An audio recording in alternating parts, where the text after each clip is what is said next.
Okay, welcome to the missing slides.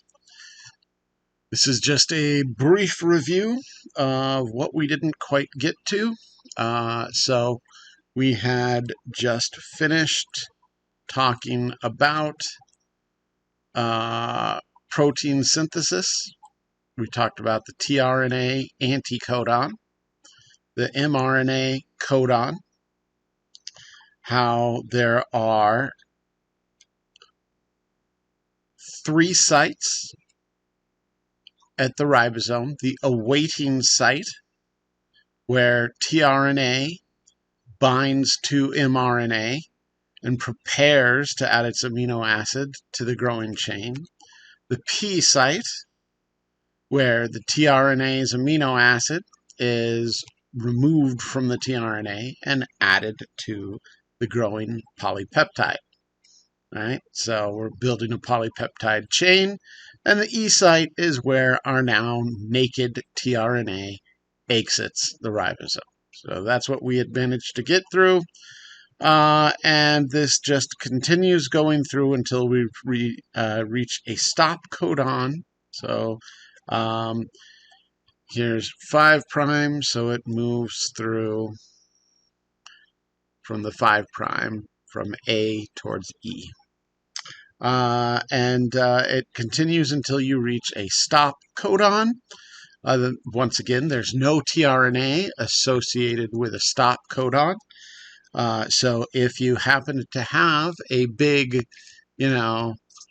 thing, and you were having to, do, I don't know, here's a template strand, right? Here's mRNA, and here's the tRNA anticodon,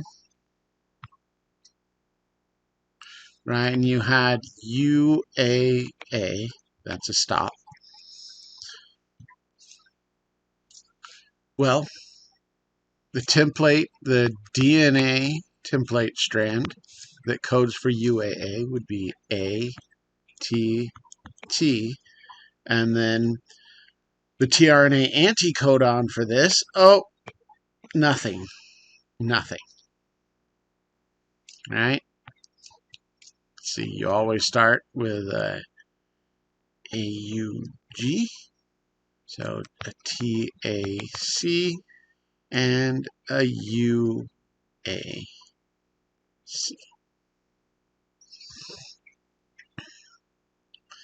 Fun fact, when doing a table like this, which there definitely will be a table like this on the final exam, you might notice that the tRNA anticodons, very similar to the DNA template the DNA template, UAC, TAC, except tRNA. So anywhere there'd be a T in the DNA template, there'd be a U in the tRNA anticodon. So little helpful hints there. If I'm feeling really, up to it, I might even have my non-template strand.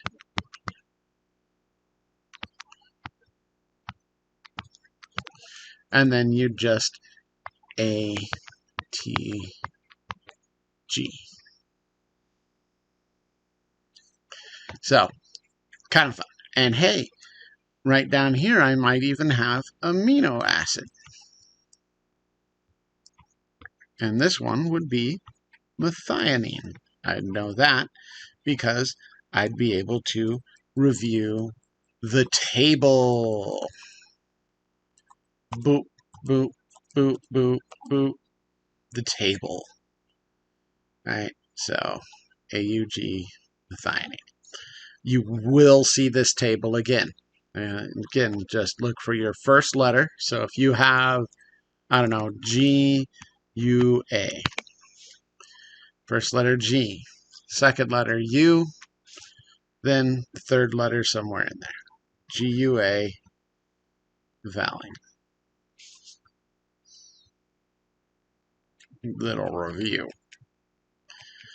Okay, so we did the stop in class.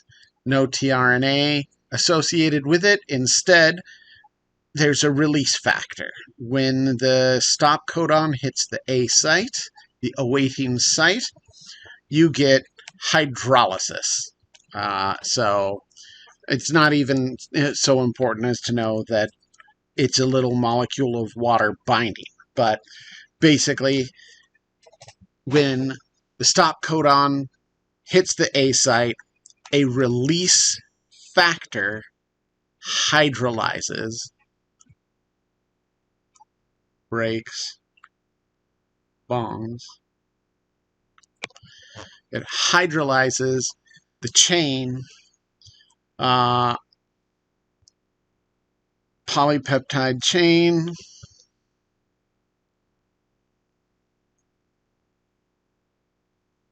off the ribosome, right? And then after that,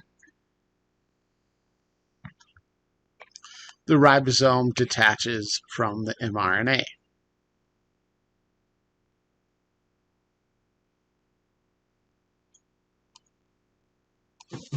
So I just put water here because if you're saying the word hydrolysis, which is how we break most bonds in the world of polymers, it's water, right? So you have H2O, and you have, like, I don't know, a carbon-carbon bond. Then you add H2O in. What's going to happen is you're going to end up with a carbon-hydrogen on one side and an OH on the other, and the bond is broken.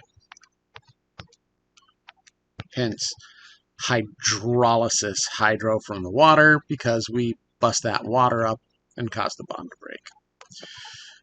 break. Okay, so on to the new bits. This one's actually kind of easy. Not all polypeptides make it to a ribosome right at the location they need to be finished at, right? So there's a lot of cytoplasmic ribosomes, right? There's not just ribosomes on the rough ER. There's ribosomes on the nuclear membrane, on the outside of the nuclear membrane. There's ribosomes loose in the cytoplasm. They're all over the place. So sometimes you need a polypeptide to travel to where it needs to go. So this actually occurs before we hit the stop codon. So you'll have your ribosome, you'll have your mRNA, you'll have your polypeptide chain, right? And we are mid-process, mid-translation.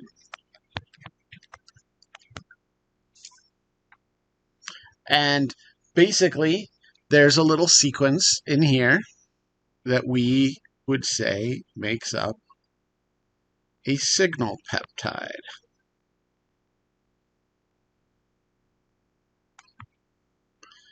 So, a signal peptide sequence, just so you know, it's part of the little amino acid chain we're building. So it's just part of the amino acid chain. It's a little sequence of amino acids in there. And then you have signal recognition particles. And signal recognition particles just come over and they're like, oh, that's a nice signal peptide. And they bind. And then they take the whole thing, the entire translation complex travels. So it binds to the signal peptide, the signal recognition particle binds to the signal peptide, and it transports the entire translation complex, the mRNA, the ribosome, and its growing polypeptide chain. They all transport to where they need to go. And so there's, of course, tons of different kinds of signal peptides, each associated with different locations, which is pretty cool. Okay, so gene mutations. Boo, boo, boo. First off, gene mutations alter DNA. So, yeah, you might have uh, a, or you know what? Let's I don't know, be silly here. Where's my eraser? You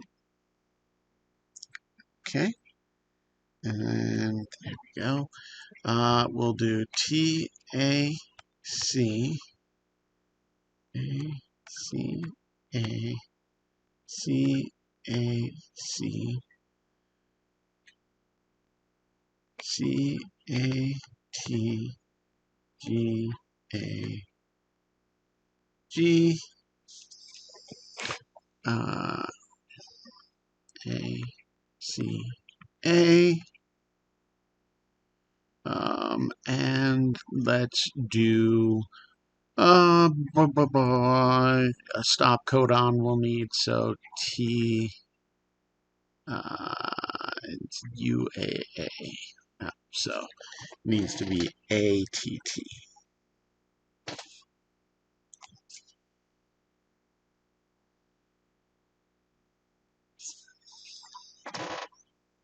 ATT. I honestly don't know if I'm coming out on the webcam. I'm doing this way late. All right, so this is my template strand.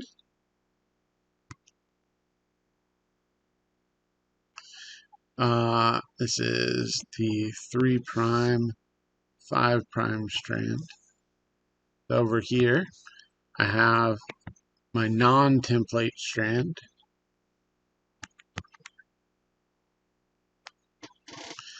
And of course, we've got a base pair, A, T, G, T, G, T, G, T, G, G, T, A, C, T, C, T, G, T, T.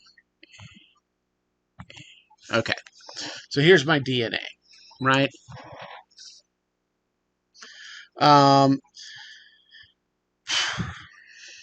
Now, let's say we have a mutation. It's going to change the base pairs, right? A mutation is a change in base pairing.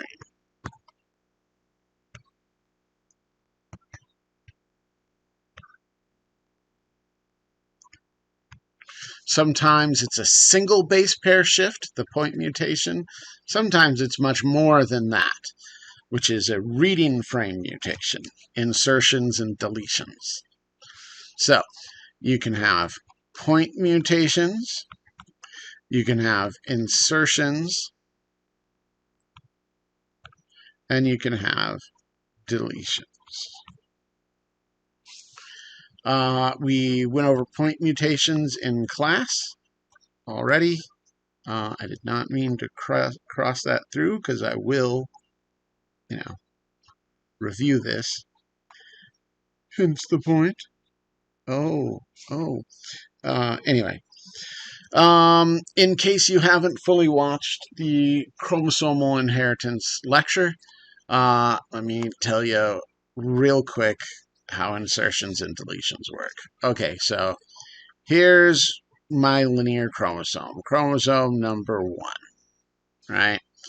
And I don't know, here's a completely different one. Here, this is chromosome number 23.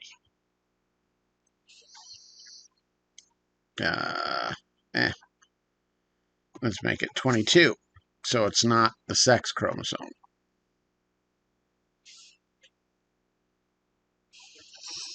All right. So what is an insertion and what is a deletion? Well, it's actually relatively easy. They're kind of paired up.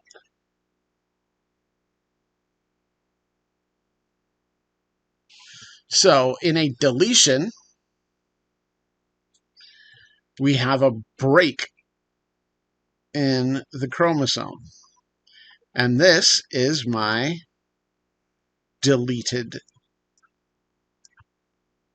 bit. And it is going to travel off. There's my little deleted section of chromosome. This is gone now. So now I have a strand suddenly with a lot less DNA on it, right? And this could be indeed rather bad. You generally need that stuff. Now, there are mechanisms in place to repair this sort of thing. Sometimes you can just seal it right back together rather than have it deleted and moved. Sometimes weird things can happen where like it starts to move and then it gets sealed back in place but flipped around. They call that an inversion. But sometimes they kind of just wander off and fuse to another chromosome. Here, it's a completely different chromosome. And now, what we have is a fusion to a new chromosome, and we've added our DNA into there. Right, so now this chromosome is suddenly a lot longer, and when you hit it up with making mRNA off of it, you're going to get new codons out of that sucker because it's got a bunch of extra stuff on it, which is kind of cool. However, it doesn't necessarily attach to the terminal end. Sometimes you can get a very interesting thing happen, and you can get a genuine insertion.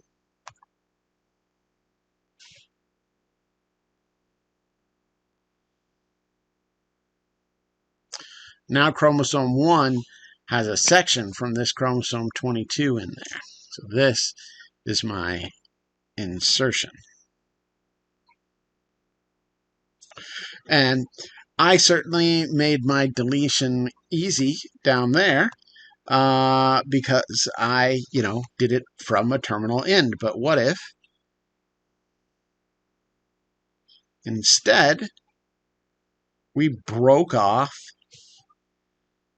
a bit from the center?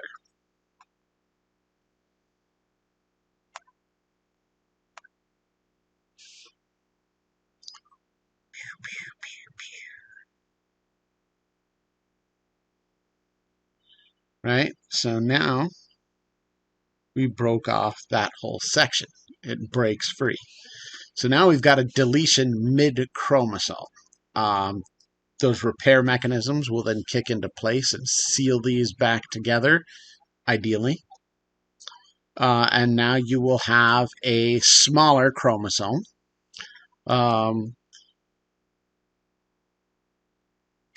So it will seal back together with that original break site there.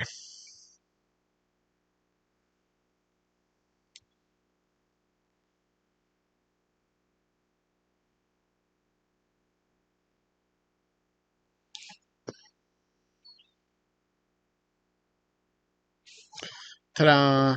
So now we've got a deletion from the middle and an insertion in the middle. This is important to note. These are very important because they have massive consequences. Point mutations are literally a mutation in a single base pair. So let's point mutate. I like this sequence here. I've written this a lot because it is a terrible biology pun. This is the gene for cat hairballs. If you can identify the silly joke in there, good for you. I might even ask, why is this a silly joke on an exam? I don't know. So, on an extra credit. Anyway, let's point mutate. This was CAC. Now it is going to be CAG.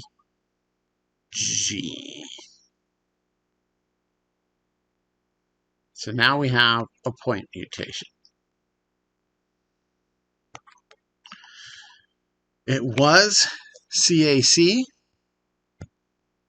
So the mRNA would be GUG. Now it is CAG.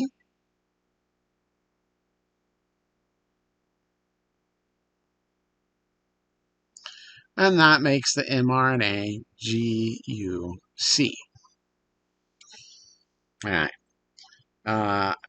So it was GUG, now it's GUC. And if we go back here,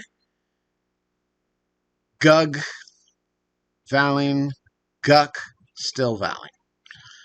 So in this case, no change. No change in the amino acid that it codes for. And so that is a silent mutation. This button. Hide. Oh well. So the silent mutation is there is no change in the amino acid produced. That gets you valine. That gets you valine. But point mutation might not produce no change. You might get a change. Put this back to original, and let's get our difference here. Uh-oh, it wasn't the end, it was the middle. And instead of CAC, it is now CGC.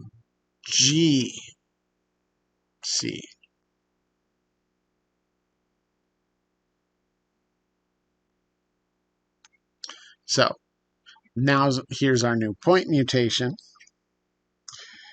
And CGC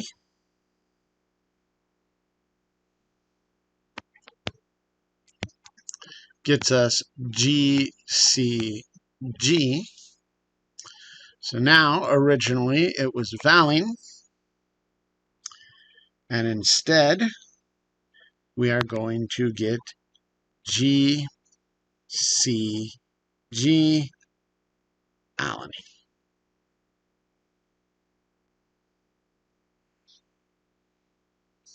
So we have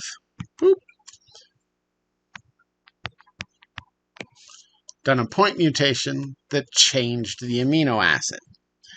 This change is unlikely to cause a huge consequence. So it would likely have some consequence, but likely not a huge consequence. So this might be, it could still be silent. It could, even though you get a different amino acid, it could be that it wasn't super vital to the protein's functioning. So having an alanine there instead of a valine doesn't matter. It could be worse than that. What if it does change the function, but it doesn't change it terribly? Well, then you have, then you have a missense. Well, I'm conflating here. Silent mutation means there's no change in the actual amino acid. I'm conflating silent as an effect with silent as an official terminology. It could still have no effect, is what I was trying to say. It could still be a mutation with no effect if alanine substituted for valine doesn't meaningfully alter the protein. So it could still have no effect. However, being that we have alanine instead of valine, we have it alters the amino acid. So it is a missense mutation. Could have no effect, could have a minor effect. Most missense mutations are mostly harmless, unless they happen to occur in a vital spot, like the active site of an enzyme. If it alters the active site, if it alters, say, binding affinity,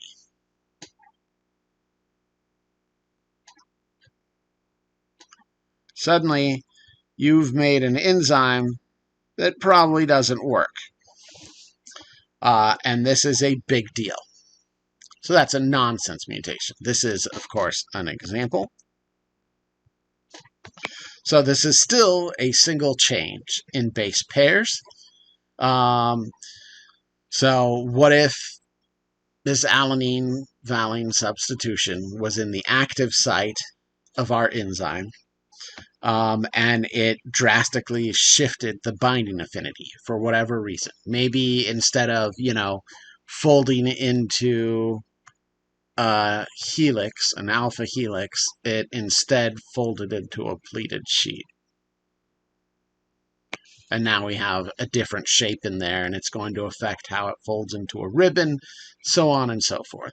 Maybe the original was a hydrophilic amino acid, and the mutation is a hydrophobic amino acid. Hydrophobic amino acids get folded to the center of a protein during protein folding, during protein organization, in that tertiary compact ribbon stage. Hydrophobic amino acids get folded to the center. So that could drastically alter something like an active site, and it could drastically alter binding affinity, even though it's a single point mutation. So this would be screwing up the function of the protein, and that would make it a nonsense mutation, right? Protein is dramatically altered. So point mutations can indeed have dramatic effects. There's these mice in the North Dakota Badlands, and some of them live sort of near the forest, and some of them live more in the prairie badland area. And the ones in the forest have a darker coloration, like sort of a dark brown black color to them. The ones that live over in the Badlands have more of a mute brown. And when examining the genomes of these mice, they find that the coloration difference is a point mutation, which is kind of cool. So that point mutation had major consequences for natural selection. The dark mice didn't survive in the Badlands. They got picked out. They were high contrast, but they were able to survive in the shady forested areas.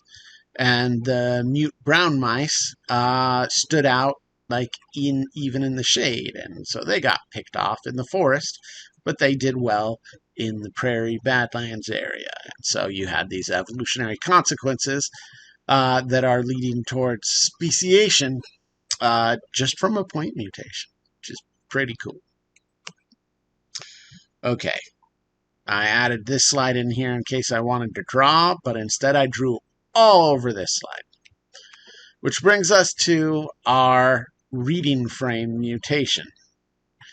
So, reading frame mutations almost universally screw things up. They can be caused by insertions, where you add one or more base pairs, and they can be caused by deletions, where you remove one or more base pairs. In this very complicated drawing I did over here, where we showed that we deleted this middle section, and so we lost all those base pairs, and then this one happened to get inserted here, and we gained 1 plus base pairs. Minus 1 plus base pair. Right? So deletion, we lost base pairs. Insertion, we gained base pairs.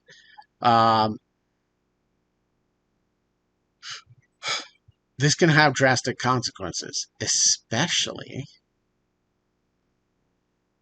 if you add a number of base pairs that is not divisible by 3, right? So let's say we added 2 base pairs. So here's, what is it?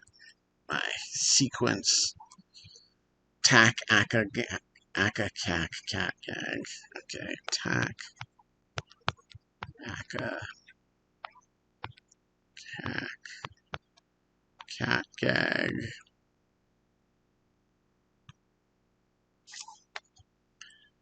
Aka, at.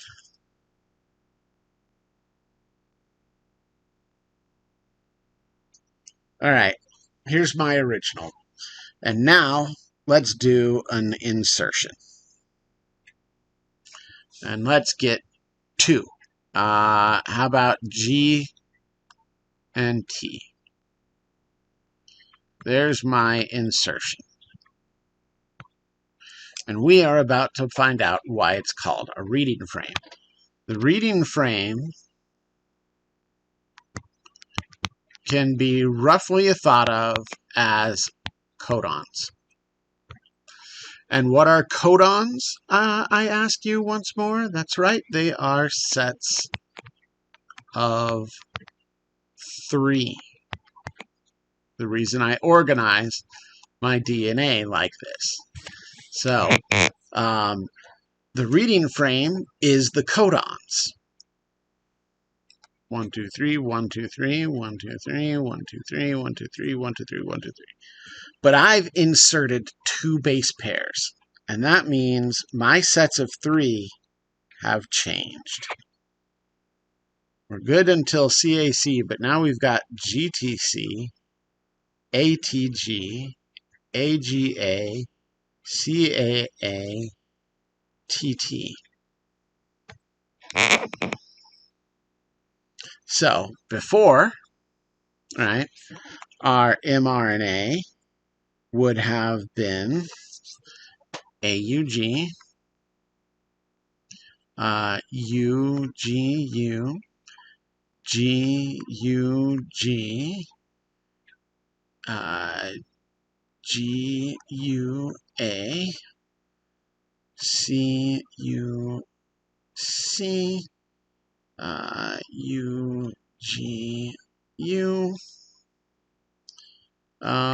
and UAA.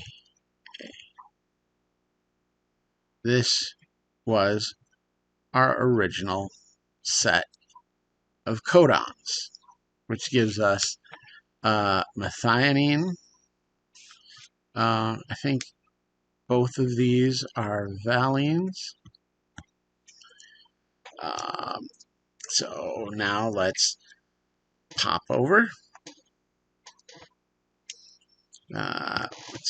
We've got ugu, cuck, ugu, and this is a stop. So ugu, cuck, ugu. So ugu, cysteine, and cuck, leucine. Cysteine, leucine, cysteine.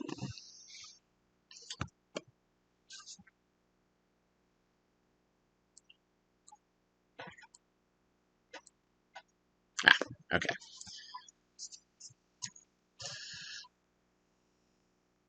Cysteine, leucine, cysteine. So this is our amino acid chain right here. But now that we hit this insertion, we still get methionine, cysteine, valine. But now we've had our insertion here. And now, instead of GUA, we get, right? Okay, so let's do green, and I'll shift myself down here. AUG, UGU, GUG, all the same, but now we have CAG, then UAC, right? So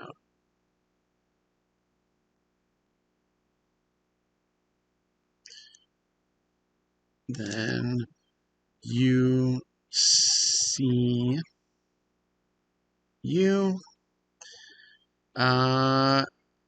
and then GUU, and we've lost our stop codon, which is going to be a problem in and of itself.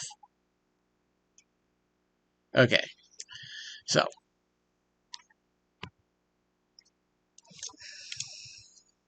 still methionine, cytidine, valine, but now we have CAG-UAC uku.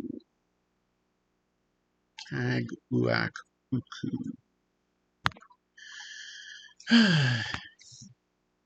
CAG-UAC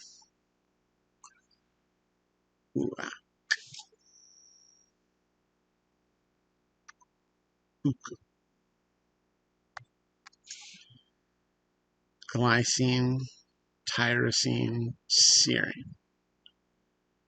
Glycine, tyrosine, serine. Glentirser. Glentirser. Glentirser.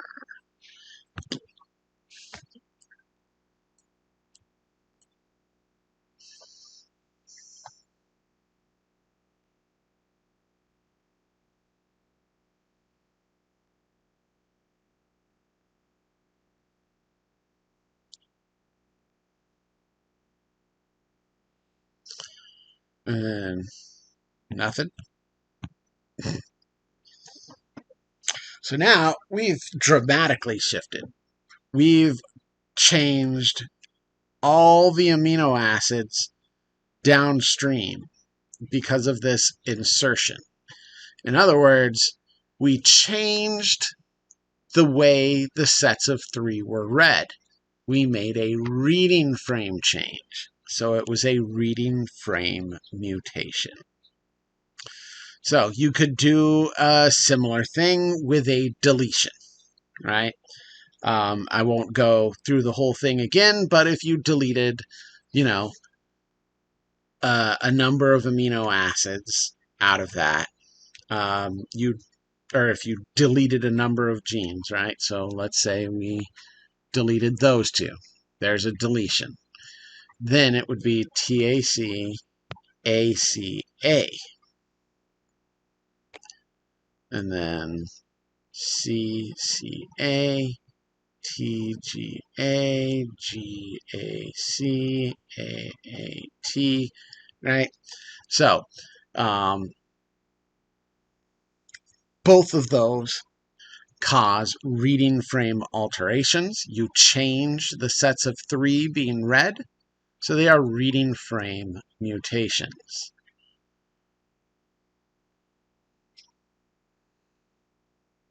So, reading frame mutations always, well, I won't say anything with absolute certainty there, but they produce massive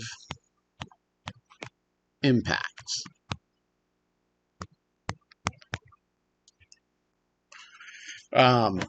Not necessarily negative. A reading frame mutation is a great way to get a drastically different amino acid out of that, or a drastically different polypeptide chain, which then may produce a drastically different protein, which may introduce a new function. So that function may then get acted upon by natural selection if it has an impact on survival and reproduction. So they have massive impacts. They're not necessarily negative impacts, right? So just like how that point mutation produced you 2 different mouse populations, each well adapted for their environment, these could lead to new adaptations, which is kind of neat. So, all right. Boop, boop, boop, boop, boop. there's our frame shift here in this diagram, right? In this case, it's a deletion of the G. So they then have AAG, CAC, GT. So, reading frame. All right, so mutagens. Fancy word. Literally just physical phenomenon and chemicals that can increase mutation rate. They cause mutations.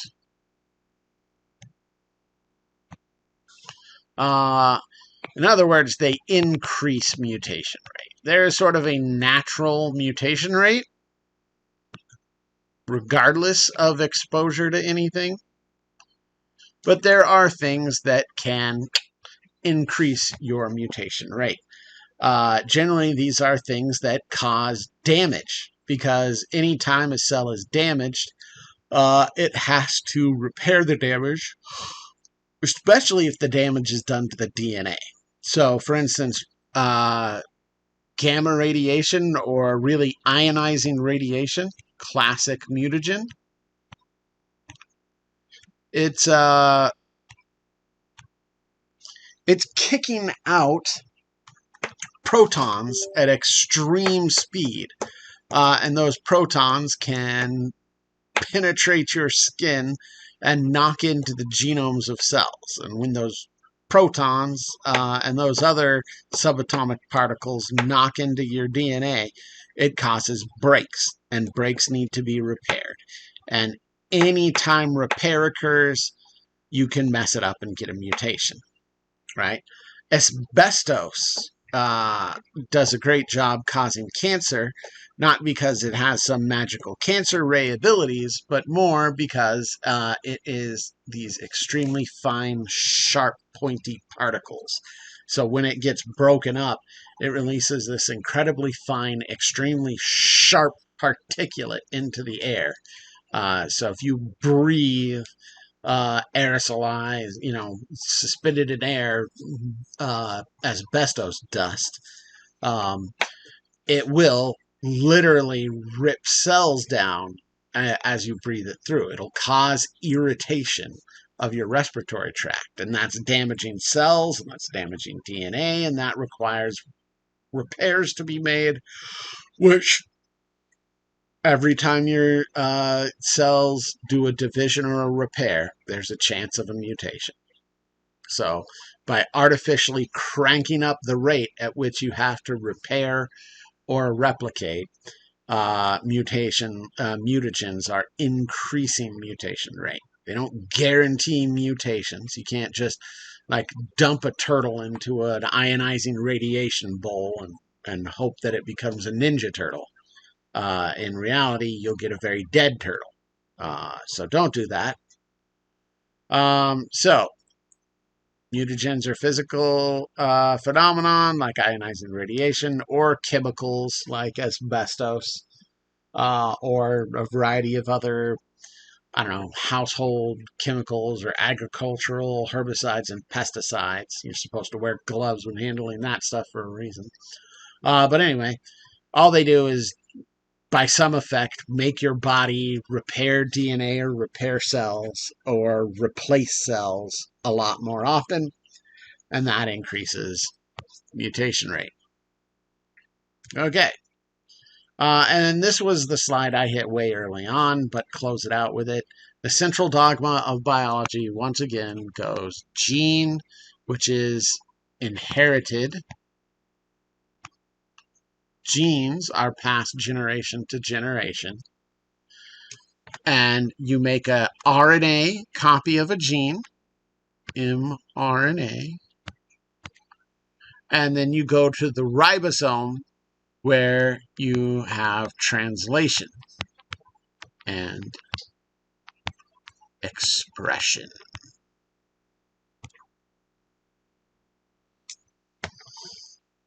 That's the central dogma, gene to RNA to protein. Even viruses follow the gene to RNA to protein, although for some of them it's wild. There are some viruses that skip the DNA part of genes and have RNA genes. So that's kind of wild. HIV, the virus HIV has double-stranded RNA genes. So kind of wild. So all cellular life follows the DNA gene to mRNA to protein pattern, the central dogma of expression of life. Ta-da!